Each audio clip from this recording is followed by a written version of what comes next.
I now know that I'm being lied to. I know that. I'm being lied to about what's good for me. I've been lied to all my life, and I fell for it.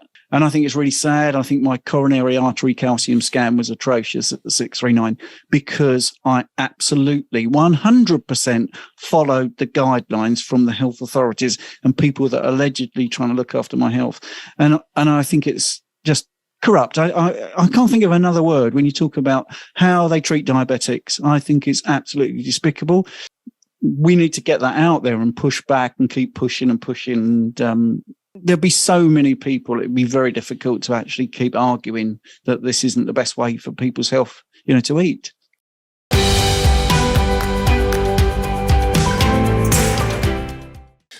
Okay. Can you guys hear me? Good morning, everybody. Stephen, can you hear me?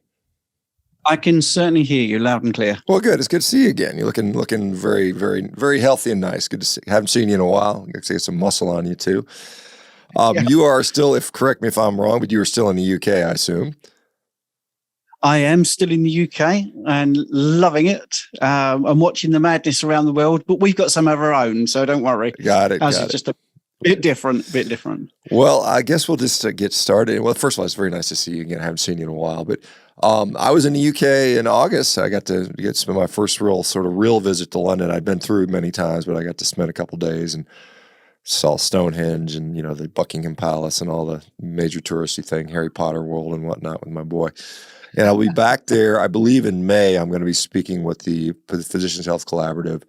And I can't remember, it's somewhere in the UK. I can't remember. I don't think it's London. I think it's somewhere else, but I know I'm supposed to come back there. Anyway, well, if you don't mind, I know this is World Diabetes Month, and so I think it's relevant to your history. But just give us a little bit about your background, if you don't mind. Yeah, okay, that's fine. Well, firstly, it's really nice to see everybody. And a little bit of advice. I've been watching your podcast, Shawn, and I would tell you something. If someone believes the world requires depopulation, then I would be skeptical of their health advice. But anyway, right. Okay. I was not sure who's saying that, but I mean, there's some people that say that. I agree. Yeah. Right. It's just a joke, really, to start. Anyway, so I'm 58 now, and on my 55th birthday, I'm going to go backwards. I decided to be carnivore. Okay. Because it seemed like a really good move from keto and before that low carb. So that's what I did. I did a 30-day challenge to become carnivore on my 55th birthday. And here I am 3.5 years later, loving the rewards, reaping the benefits. And the reason I'm doing it backwards is because I think you're a bit passionate about something in particular. I don't eat much liver and I don't supplement. And apart from dying from scurvy last week and actually not being able to stand here right now, I think I've done okay. So it was life-changing for me. But I would say that about keto. But I thought that was life-changing until I did carnivore. And there's nowhere else to go now because there's not many carbohydrates I can drop. But it does seem to be correlated. And we'll get to the diabetes. You have to go vegan. Vegan is the next step, right? No. Yeah. Just kidding. I could do that.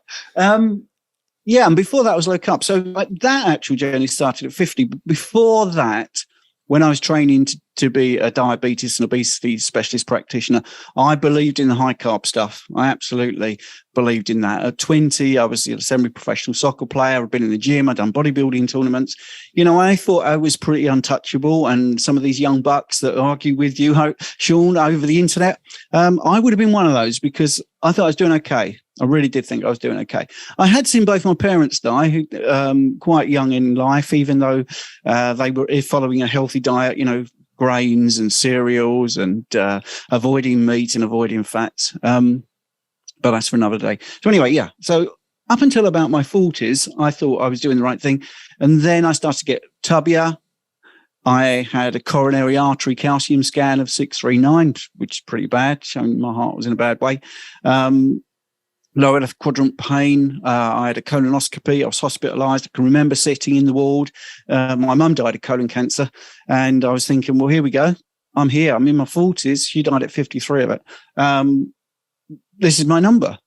But I've always been interested in health, and I was an advanced personal trainer over here.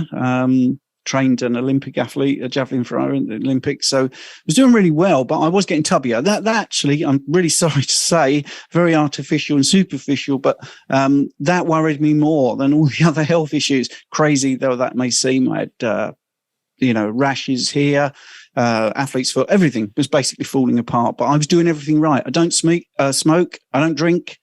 And I was eating a healthy diet, low fat, skim milk, So health's always been my passion. I was a trained personal trainer, and I thought I'd add to a string to my bow, diabetes and obesity. And I know it's the end of diabetes month, but I can tell you, even though there's lots of jokes about celebrating diabetes month with donuts and pizza and stuff like that, that was frighteningly what I actually was confronted with. And it seemed so obvious to me what the problem was. So I started, because I'd come from sort of the outside of the medical profession, I was asking a lot of questions, and they were saying things like, once the carbohydrate load goes up, if they've eaten a lot of carbohydrates, you need to dose insulin, to combat. They're actually using words like that, to combat the carbohydrates. So I was constantly putting my hand up and saying, surely if we're trying to get people off medications, which was obviously the wrong way of thinking. Even then, I realized that's not what they're trying to do. If you're trying to get off medications or reduce medication, surely just reducing carbohydrates would be a good thing. And I was polite. I was always constantly asking questions about it, and it never made any sense. But they just basically said, no, that's not the way people eat. That's not the way to do it. That's what we do. We dose insulin in relation to carbohydrate intake. So that's what happened.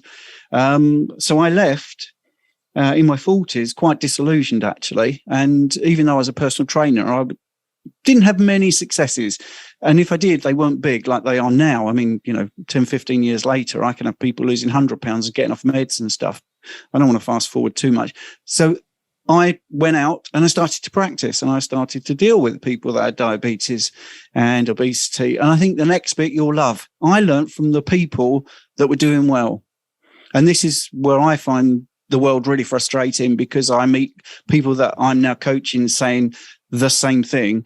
Oh, I went to the doctor and I felt really great, but the doctor didn't listen. Well, I wasn't a doctor. I was someone that wanted to learn, and I listened. And every single person to the person basically was telling me about low carb. The ones that were struggling were not going to do it. We used to have like weekly meetups. We'll have, doesn't sound big. It's, like 10, 15 people coming in, but it was a big enough sample because we were doing it monthly. And this upsets me now, even now, even though there were maybe like 5 out of the 15 doing low carb and getting on really well, and, coming off them, metformin for a start. I mean, just coming off medications.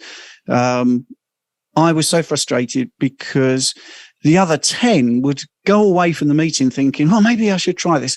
And invariably, they would be talked out of it. And sadly, they would be talked out of it by the nurse practitioner or the doctor. No, I don't think it's malicious. I think it's just misinformation, really. I think they genuinely believe that they are saying the right thing. So even the evidence of their own eyes with other people doing really well just by reducing carbs, not taking anything to help. No, at that point, apple cider vinegar, people weren't taking that. It was just going low carb. Yes, I know it's like taking out processed stuff and the hyper palatable sort of food that the food companies push at you. They're taking all those out and the Cokes and stuff like that. But they were also taking out bread, pasta, potatoes, rice, and slimming down unbelievably. So to me, it became quite a passion to do it myself. And I was also qualifying at the same point to be a phlebotomist. So I was doing bloods as well. And it was just incredible, because when I did the bloods, there I was, pre-diabetic, absolutely. And in fact, every test I went to, I would upset them because they'd look me up and down and say, right, but why are you here? I mean, that's what happened to the coronary artery calcium scan. They really did not understand why I was there. And I said, I've learned about carbohydrates and inflammation, and I was pre-diabetic, all those sort of things. I think it's going to be a bad score. And my wife, Jane, who when I first met her, the first meal we ever went for was a breakfast. And I mean, she's really fit. You can see her abs, all those sort of things in her 40s. And possibly why I quite liked her. And we sat there and had this massive meal. And there was my plate with, at this point, I hadn't learned all this stuff, still had toast, hash browns, all this sort of stuff. And all she had was eggs, bacon, a bit of sausage, but tons of it. And I said, I don't understand why I didn't make the correlation. So it's frustrating here, So I didn't make the correlation at that point. I was like, why are you so thin? Why are you so healthy? What's going on here? And she said exactly the same thing I just said. Oh, I don't eat bread and I don't eat pasta. I don't eat potatoes. I don't really eat rice. And those sort of things kept being said. So I just basically thought the best thing is to try to reduce carbs. And as I've reduced more and more carbs, I've got fitter and fitter and fitter. And I think there is a place for people like me talking about diabetes, but it really, I'm just scratching the surface. It really needs to be sort of systemic all the way through the system. It needs to be from the top down, but it's not filtering through. And I know why. Obviously, there's money involved, profits. Some people, I think, still are skeptical, which I find hard to believe.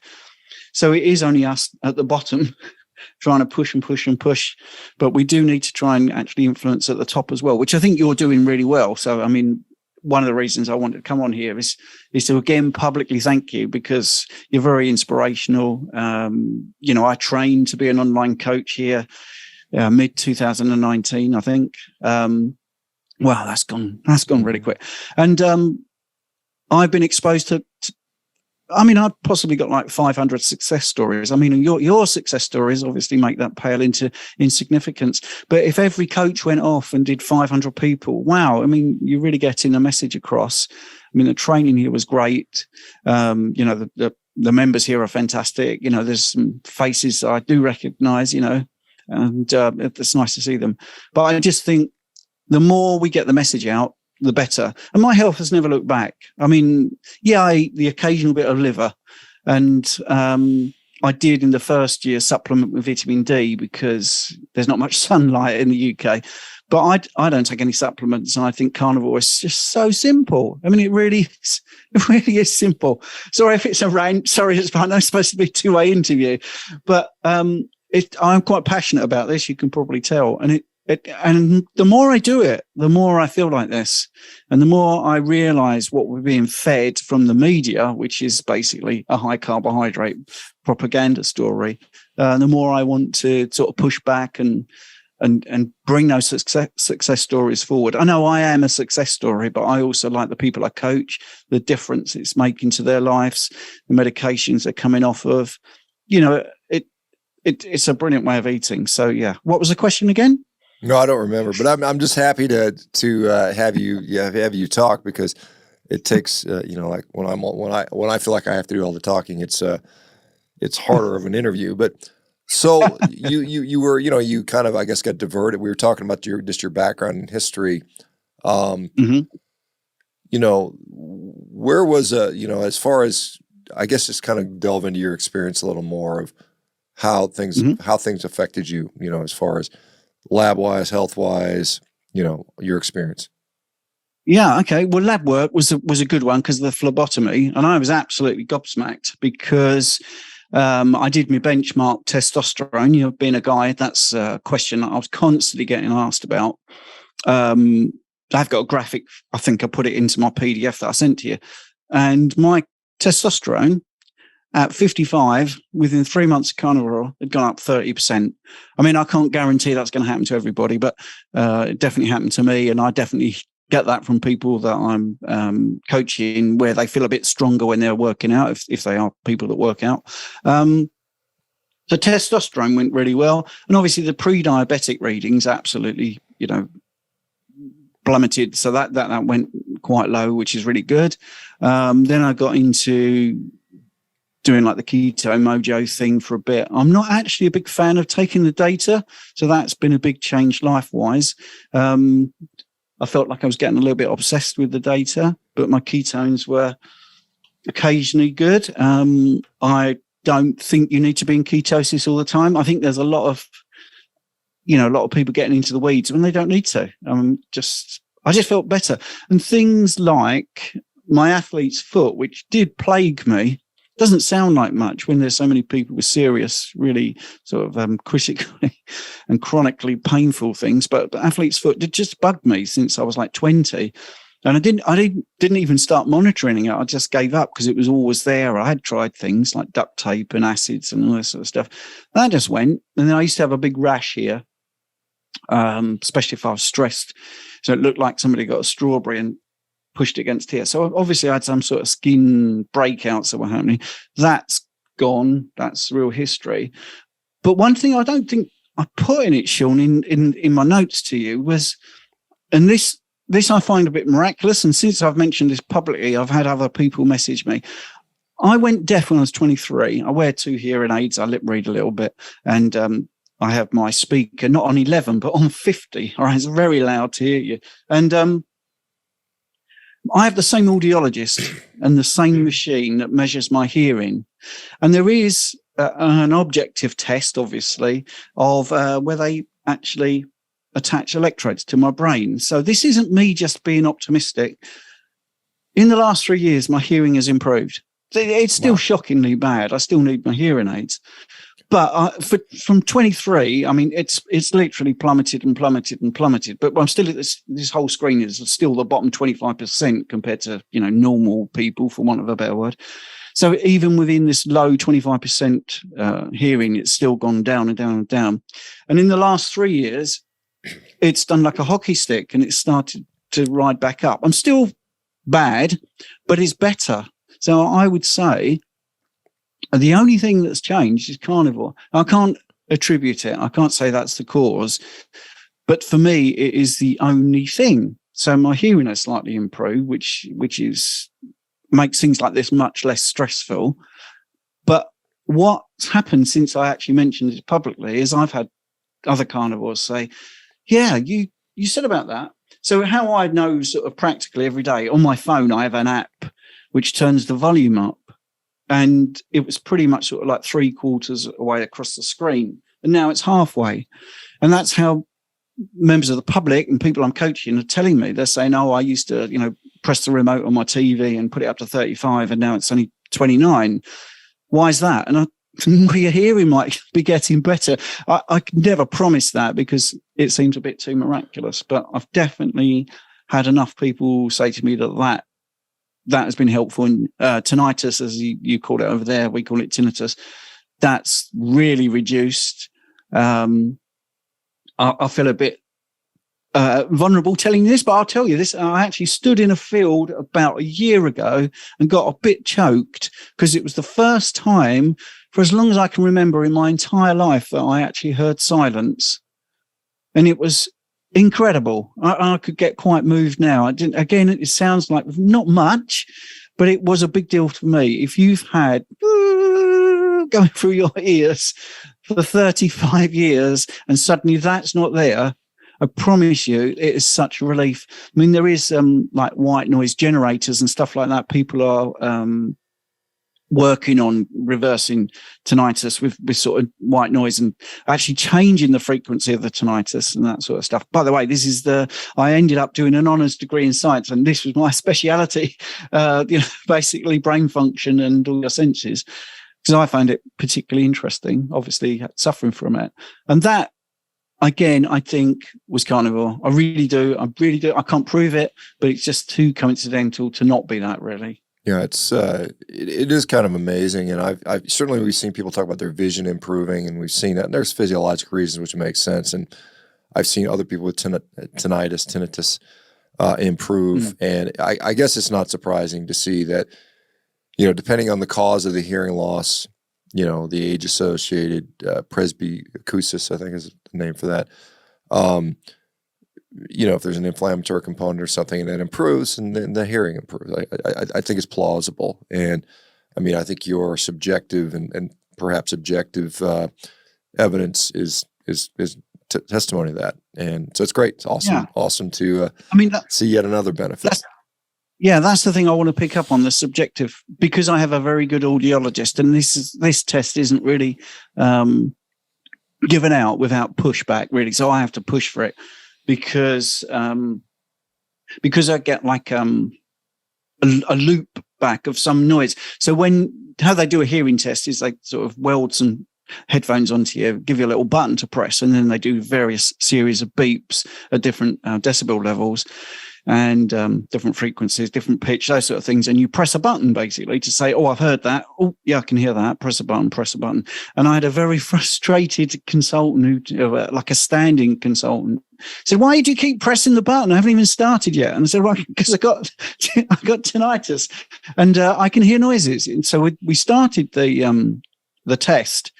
And I was beeping way too much for him. And I explained to him, when I hear a beep, I then get an echo type of effect, or I hear it again. I don't know if it's you generating the sound or it's my head generating the sound. And he went, oh, well, that explains why you do this other test. But I haven't got time for that, because locums are not really that interested. Well, this other test basically is scanning the brain for your reaction to sounds. So that takes out my input basically, and that improved. So it's pretty incredible, actually. Yeah, it is amazing. Yeah, and because I can remember one of the frustrations you had with, during the pandemic, you were wearing masks. It was difficult for you to communicate because you like you said, you rely on lip reading, and so it was one of those things that a lot of people were just kind of thrown under the rug, thrown under the bus with regard to that aspect of it. It's like, oh well, Anyway, that's a maybe water under the bridge type of thing now at this point, but it's still frustrating. So, it's interesting, and we certainly appreciate you and your community. I know one of the things that you were passionate about was also exercise, which I'm also very passionate about. Are you still utilizing that as part of your approach? Yeah, absolutely. I bought the X3 bar. Well, I was gifted the X3 bar actually from a very generous member there actually. And totally hooked on that. I am currently doing an experiment because I've been doing a lot of studies on muscle maintenance and strength maintenance, and I just couldn't believe the findings. So I'm doing it myself. And I found this very difficult because I've trained all my life, literally since I was like 14. I've been in and out of gyms all that time. And I haven't trained for 3 months because this study was saying that if you want to maintain muscle, I've got to a level where I'm really happy with my definition of muscle mass and all that sort of stuff, still gaining in strength. And I will talk about the strength gains actually, because I've logged them. I've got them on my whiteboard of the gym for you. But I found this study which said you can maintain your muscle mass once you get to a maintenance level by dialing back to 1/9 of what you were doing, and you can maintain that for 8 months, which to me, I didn't really think rung true with my own experience. I think when I don't train, I think when I go back, I am not back to square one, obviously, but I feel weaker. But I want to see if that's because of the way I used to eat, whether that's it. So I've not done this experiment and not trained since I've been carnivore. So I'm really excited. So it's 3 months, which has been purgatory to do this. And I'm actually due on the 1st of December tomorrow to train. I can tell you though, my chest press on Carnivore, I use this band. I've gone on to, I know you tried the X3 and didn't really love it. So I'm on the elite band for chest press, and my reps were about 15 when I started on it. So they're now 28, but I do the 4 exercises, the 4 push exercises. So I do chest press, overhead, tricep and squat. And I logged that not only have I gone up in bands on all of those, also gone up on reps. So my squat, which I think was the one you found difficult, not my favorite exercise in the X3, but I stuck with it. I went from like band 2 and doing 40 reps, and then I went to 21 reps, band 3, and then I'm now on 30 reps. And then on the pull day, like the deadlift, bicep, row, and calf raises, it's just gone through the roof. It's absolutely gone through the roof. And I'm wondering, so I've now got when I stopped 3 months ago, my reps and the bands. So I think one of the benefits of it is it's really easy to be forensic with it. There's not many variants in it. So you've only got eight exercises. I've always done them in the same order, always do them pretty much at the same time of day. And I'm pretty boring, actually, and I eat the same sort of things.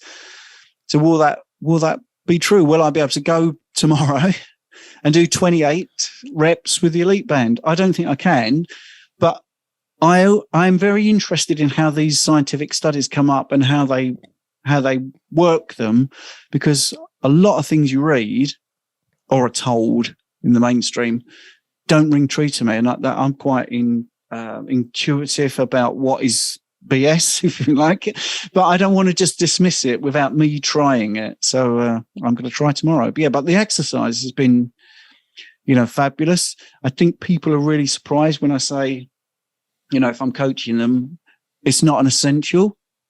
I think you joked the other day that it is the best supplement to the carnivore diet. I definitely agree with that. I actually say it's the butter on the steak, because you can really go a long way with just the carnivore diet. You can really reverse many things, and then when you're able to get into the exercise, that really is the butter on the steak. And I get across as well that it's not about intensity and looking like a bag of walnuts, like, Arnold Schwarzenegger. If getting out of a chair is difficult for you, then get out of a chair 5 or 6 times in a row. And that's your intense exercise.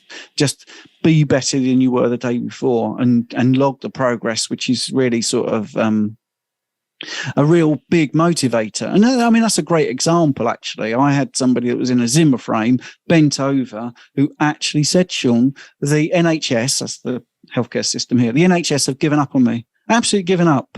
This is a real woman in her, in her lounge, slumped in a chair, and everyone's given up on her. And I said, well, I'm not going to give up on you.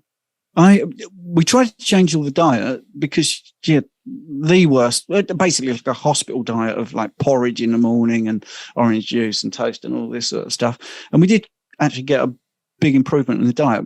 But with exercise, which is what you asked me about, she went from a Zimmer frame to basically walk to the kitchen and back and be completely hunched over. And I've got pictures of this because it's miraculous. She's been able to walk out into the garden without the Zimmer frame, absolutely upright, possibly with the better posture than some 20-year-olds, because we worked on posture, obviously. She was literally bent over, like, looking at her shoes when she was walking. And I think, many people think, well, yeah, but I'm too old to do this sort of things. So she was in her 60s. And you can change your life at any age with a little bit of activity. And even if you've had activity in the past and seen it, peter off for whatever reason, lack of protein, muscle wastage, having too many kids running around, you can change it. And it only takes you making that decision and trying something. And it doesn't have to cost anything either. Like I say, getting out of the chair is free. Going for a walk is free, and the oldest person I ever had was an 89-year-old guy who came in with severe back pain. And he used to be a really good golfer, and he couldn't move, and he'd given up, and everyone had given up on him. And I said, well, we'll do some basic exercises, get you moving. The same sort of thing as just sit there, just getting out of the chair first, getting out into the garden, 89 he was. And then Jane and I were walking in, and he had a cane and everything, absolute agony. When he walked to the car, he put a handkerchief in his mouth because he was in so much agony. He didn't want to scream. That's how bad he was, 89. And we were in the park, Jane and I, just going for a walk. And Doug, his name was, he came around the corner. It was his 90th birthday, spring in his step, no cane, no handkerchief in his mouth. And Jane had never met him, actually, because I used to go to his house, actually. And I said, Jane, this is Doug that I spoke about. And, oh, Stephen, it's my 90th birthday. I said, oh, what are you doing to celebrate? Get this, Shawn. He said, I'm going off to do 9 holes of golf. Wow. And it's amazing that exercise and movement. Again, I really struggled with getting him to change his diet, but you can't change the world. But he did improve his diet, but the exercise definitely helped him. And I think just somebody saying, you can do this. You don't have to spend a lot of money. You don't have to buy a program. Don't have to buy, this home exercise kit. You can just do it with movement. So, yeah, long answer again. Sorry, mate. No, it's great. It's great. And for the record, I do still use the X3 bar. I find it there's certain exercises I prefer on it than others that it does. And I like doing the deadlifts and the curls and the shoulder presses and the chest press and some of those, and they can be quite effective. So I still find it to be a good tool. It's impressive that you can do the elite band for bench pressing. I don't even use that one, maybe because my arms are so long, and the longer you got to push, the harder those bands get. To be fair, but anyway, that's amazing. And the one thing I will say, as I'm about to turn 56, I turned 56 in January, so in about a little over a month. I am literally, without exaggeration, stronger than I was when I was 50. And that's, most people would say that's unusual, because you should generally see this downward slow decline trajectory as you get older. And I'm just not. I'm just getting stronger, which I think the diet does play a significant role now. I mean, granted, you got to put the work in and that type of stuff, but I think the diet is providing significant benefit in that regard. This is, I mean, I always get excited when I get to talk to and meet people that have, improved their lives or improving the lives of other people. It's such a rewarding, it's just so rewarding to do that. I mean, there's no money amount that can do that. I mean, yes, it's nice to make money and get paid, but that part is like, gosh, if you just, if you could monetize, the amount of happiness you feel is relative to the rewards you got, you'd be a billionaire. I mean, really, I mean, it's that way. Yeah. I mean, it's amazing. The UK is arguably the largest vegan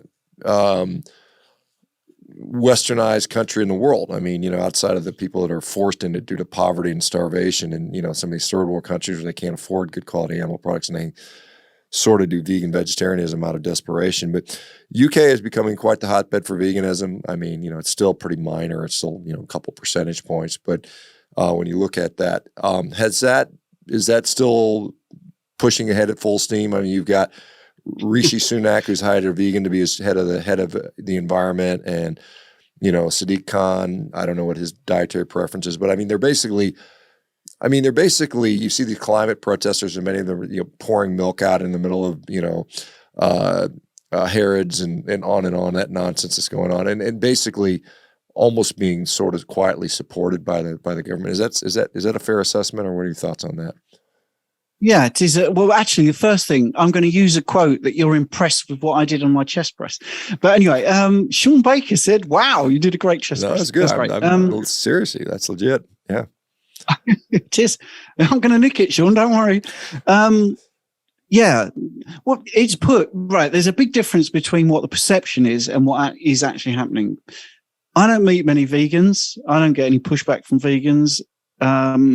Obviously, when I was doing lots of bloods, I've only had 2 people ever faint on me, and they were both vegans.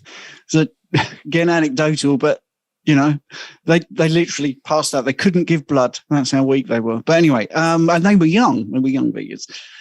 So I think there's a lot of misinformation. I know that's hard to believe around it, because we go to places and there's a full English breakfast and there's a vegan version.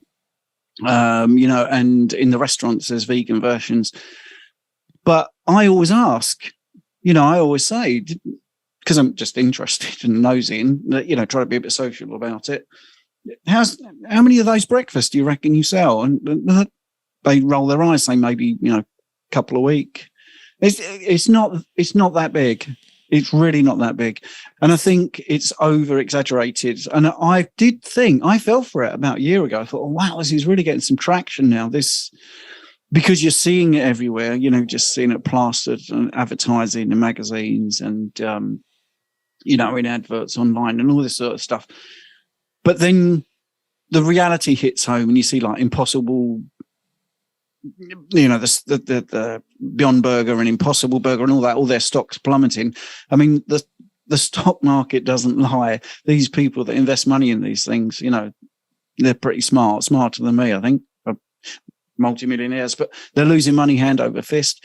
I don't think the politicians are respected at all. Actually, I don't think anyone in power.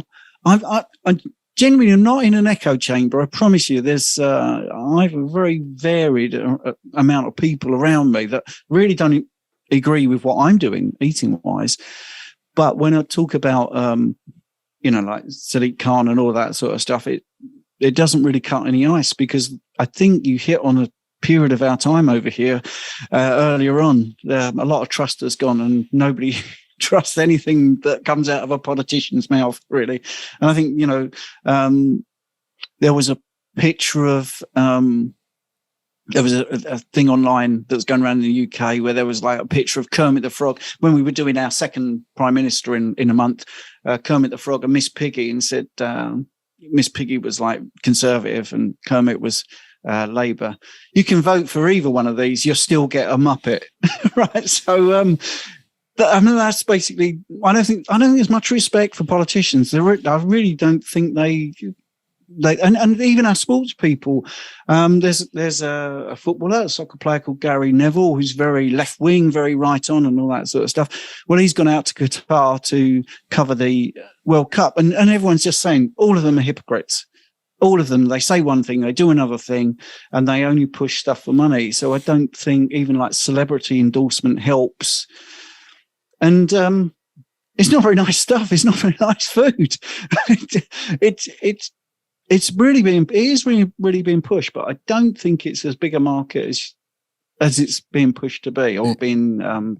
Yeah, I think there's definitely overhyping. Like you see these people polls, and they make up these poll numbers, and people really want this when they really don't. I mean, the market tends to dictate that. You're seeing the very slow dwindling decline of many of these fake meat companies, where they're just seeing that the interest is not there, even though they tried to create it. I think the thing about politics. I'll just go on to the politics. I think as a politician, it's corrupt. You're going to be at the whim of corporate interest and getting a payoff. And I think the people that choose to do that, maybe there's a few that it appear to be wanting to fight the system, but to go into that, many of them are just like, I'm going in there to get paid, basically, not my salary, but to get paid by these companies under the table. It's very sad. Yes, absolutely. I was going to say something else there, actually, because I actually volunteered for a couple of medical trials because I wanted to see what really went on. And the first one, I made my excuses and said I couldn't do it.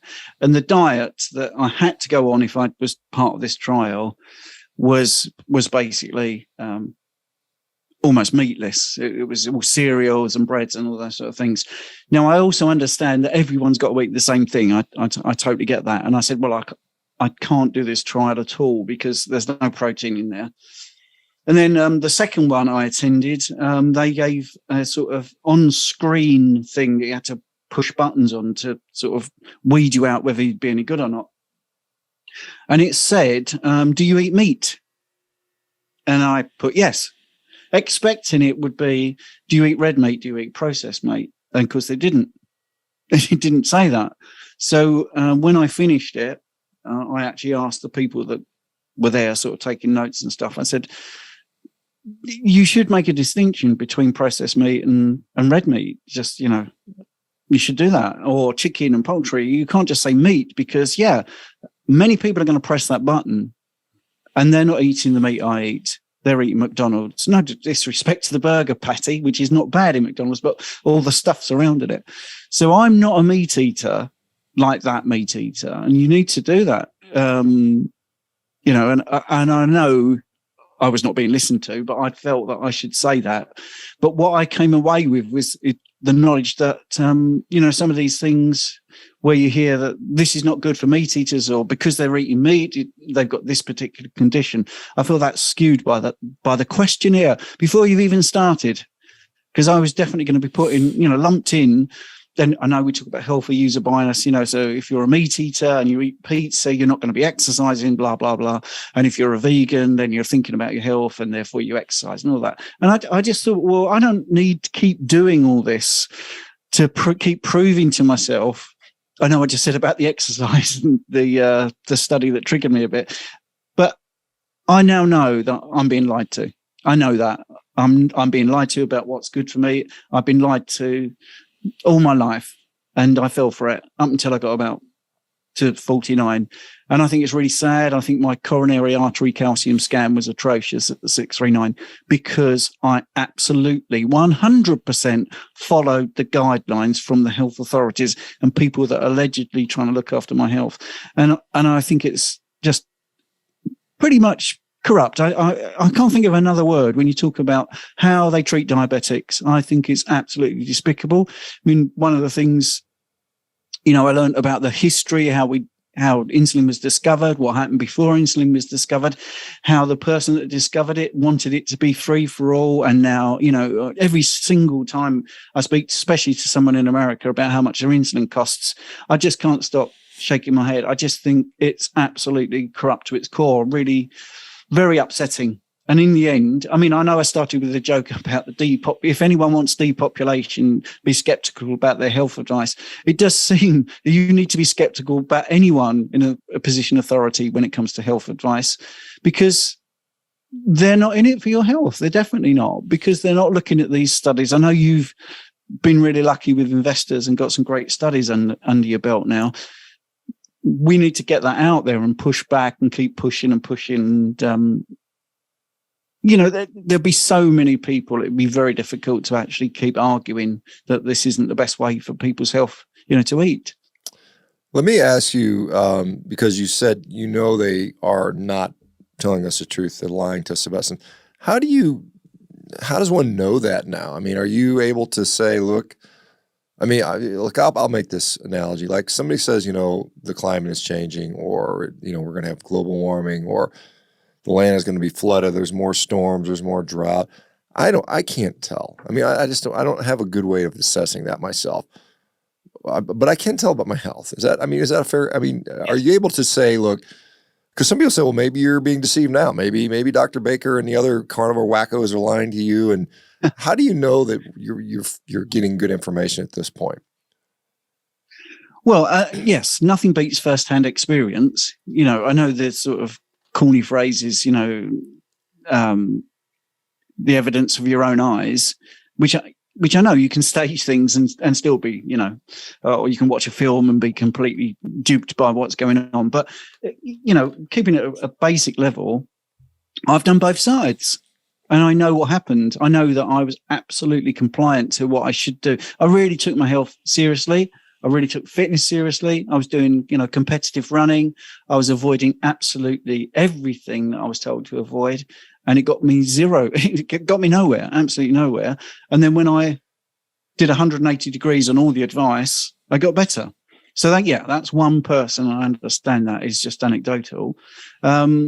I'll get to the climate change in a minute, if you like, actually. But yeah, so for me, then I mentioned 500 clients. So I got 500 reviews. I've literally got 500 reviews where people are saying the same thing. Well, that's either a huge coincidence or some serious data. And you've got your big success stories page. Why would all those people lie? Why would all those people lie? And then when you look at studies, random controlled trials, and actually get into when you read a paper, and I found this in my science when I was doing my honours part, I had to do a 5,000 word review, and I was looking at cochlear implants, and I could have written that they are the best thing since sliced bread, and you could have them from age 3 or under 3 and get great benefit. And I would have had enough studies to prove that. And I would have had enough studies to prove the complete reverse, because you can manipulate the statistics and all that sort of stuff. But when you actually meet someone with a cochlear implant and you talk to them about what actually happened, you get a completely different picture. And that's actually what happened, because Shawn, I was swayed at first because I went in with the sort of pro view. And the thing that made me pull back, even to the point of thinking maybe this would help me, the thing that made me pull back was talking to people, actually listening to people. Ironically, listening to people when you talk about being deaf is quite interesting, but, actually firsthand experience. And I think when it comes to all of the narrative, if you look at the track record, if you look at climate change, it's basically sort of a stack of completely going back on what they said in the 70s. For instance, we're supposed to be in an ice age. So their ability to predict what's going on, these experts, when it comes to climate, is a bit laughable. I know it's a joke, but, we're listening to these people about the weather in, 50 years' time. They can't even tell me whether I need an umbrella this afternoon. So it's like, there's nothing convincing there. And then if you look at what CO2 does, it makes plants flourish. I mean, the old-fashioned phrase about the trees are the lungs of the earth comes from that. Or if you look at electric cars, it's laughable when they say, well, this is very green. You think, well, how much energy went into making the car, making the battery? And, when you're plugging it in, I think you'll find it's probably still a fossil fuel that's actually charging your car up, and it's just thinking with common sense, actually, and looking beyond what they're saying and thinking, right, well, sadly, it's always, what is the angle? How are they monetizing this? What is it? Is it, well, actually, sometimes it's not money. I suppose it's more control and making you do the things that they want you to do. But I don't trust anybody as much as I trust my own experience. So with my health, I definitely can do that. Yeah, my bloods can back up things like testosterone. When eventually the 12 million patient waiting list is reduced, I'll go and get another coronary artery calcium scan, and I can have that. I've had clients with DEXA scans being told one thing, and then from the DEXA scan realizing that it's something else. It's just constantly being proved right with your gut feeling.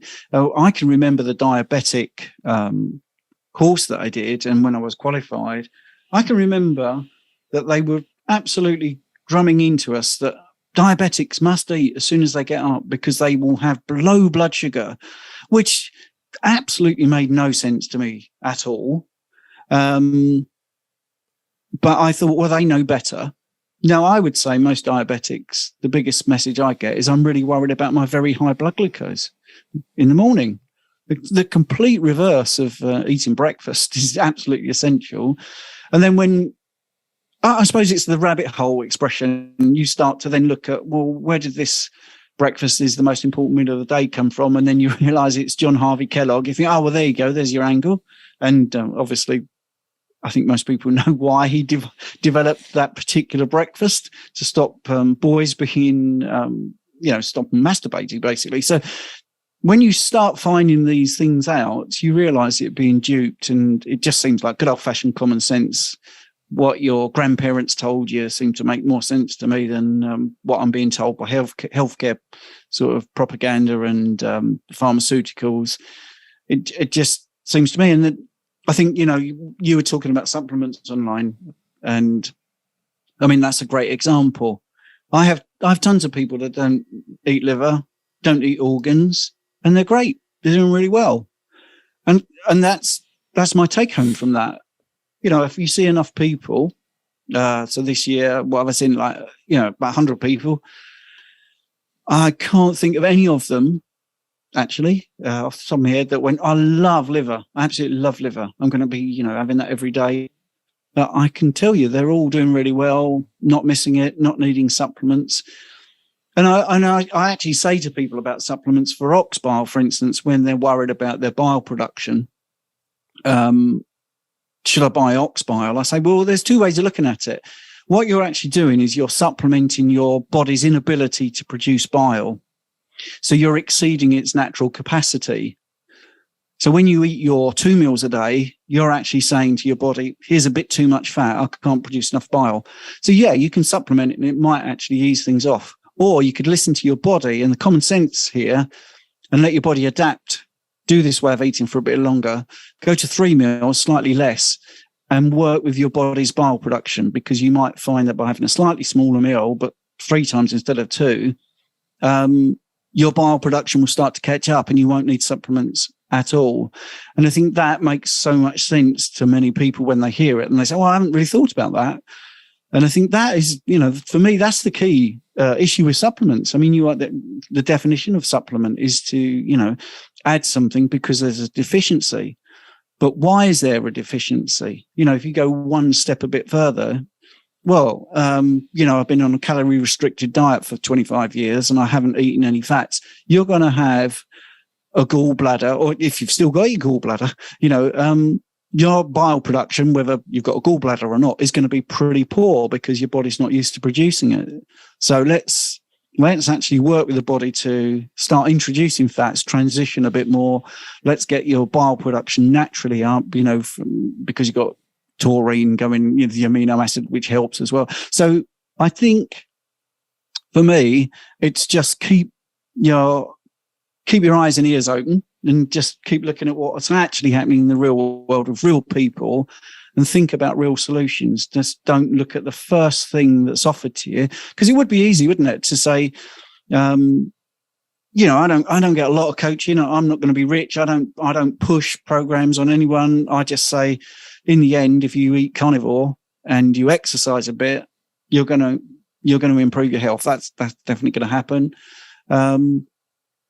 But I suppose the only reason to put supplements into what you're selling is to monetize it. I don't see a real reason to actually push any supplements. Like I say, there is occasionally, like I said, I felt I needed to do vitamin D because I was in the UK, but even that I don't really feel I need to do now. It's like I said, I think we're an interesting species, and it's one of those things where we have the ability to, and sometimes the desire to self-immolate. I think, we've got these people that are just trying to drag the whole species down with some of their kind of nonsense there. And it's interesting to see, good to see people calling it out.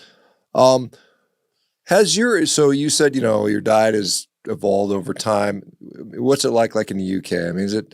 I went over there, had English breakfast, and they had the bacon, which is a little different there than here for sure, and some eggs and stuff like that. What does day-to-day look like for you these days, Stephen? Right.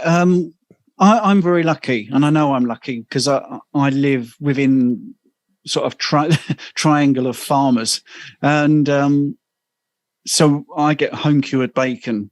And literally, the farmer does cure it at home. So, and the other guy, I fixed his back. He's a farmer that was pushed over by a cow, and had a terrible knee. He came for rehab, but he was so thankful. I get the cheapest meat you could possibly imagine. So I'm very lucky. So I'm not like the average person in the UK, but yeah, meat is available. It is very expensive at the moment. That's another thing I actually wanted to say, because you can do carnivore on a budget. Because even the cheapest meats, even like ground beef, or I don't know what's cheap over there, but let's say eggs and ground beef is cheap. Even these cheapest cuts of meat and some eggs, a little bit of chicken or whatever, is going to be better than a standard American diet. So here, there is price rises. It's a bit tight. I'm finding it really difficult at the moment because costs have gone up, but I can't pass those costs on to customers. I won't get into that. So I've had to sort of rein in how many ribeyes I get and all that sort of stuff, and that's gone to ground beef and heart. So I know that's an organ meat. So there's a spot there for organ meats, a justification. A big chunk of heart was £1. Chop that up and pan fry it, but that's not my preference. That was just done by budget. Bacon's really popular over here. Steak still is. There's, Brazilian style restaurants still. I don't think that much different from the States. I do find a lot of things online where people will list ingredients or, how things are prepared here compared to the States. And there always seems to be more on your side of the pond when it comes to sort of how things happen. There's less additives, less things used to preserve stuff, and I suppose we're doing okay. Like I say, the vegan community isn't as big as it's pushed to be. There is now a scare about eggs, so eggs are becoming scarce. But luckily, That's the big producers. So if you go to a local farm where they've got chickens running around free and trying to escape, running out onto your car and that sort of thing, you can still get eggs. So I'm probably the wrong person to ask if you're asking what's it like in the UK for the sort of average person. I'm very lucky with my meat supply, but maybe it's because of what I do as well. I think the farmers like to talk to me, and they sell direct to the public. So, my guy that I just talked about, he opens on a Saturday morning for 3 hours. That's it. And he doesn't have to do any more. He's back out on the farm. And we did do like a butcher. There is a couple of companies now that are doing deliveries, like you've got Butcher Box. That is a little bit expensive, and they're being hit by their supply chain. So they've actually stopped selling pork for a bit. For the same reason I just said, you can't pass on the cost. He's quite realistic about it and said, look, I know our pork is loved by everybody, but it's just too expensive now to carry on with that until next year. We won't be doing pork, and hopefully it will come back onto the sort of radar next year. But yeah, it's a tough time. But sadly, I think it's a manipulated time. I don't think it's organic, all these things that are happening. I think, if you look at in the Netherlands, and they're trying to shut 300 farms down for no good reason other than to try and push, the cheaper, highly processed, refined carbohydrate in a box or in a bag sort of meals. And they're ignoring, the health of the planet and the health of the soil, what the ruminant animals do. Sorry, it's getting all political, but so it's making a big difference to how I'm eating, definitely. Yeah. Well, Stephen, it's great. Unfortunately, time is running out. I've got a chuck roast that I'm going to have today for my meal. I've got a big old thing I sous vide overnight after a bit. Thank you so much. Continue doing what you're doing. I know I'll be in you. Maybe I'll run. Depending if I'm in the UK, depending where, maybe I'll get to run into you and actually meet you in person. I'd love to shake your hand. Thank you for spending the time, Stephen. The rest of you guys, thanks everybody. And we'll be back tomorrow. Bye-bye, Stephen. Take care. All right. Yes, Shawn.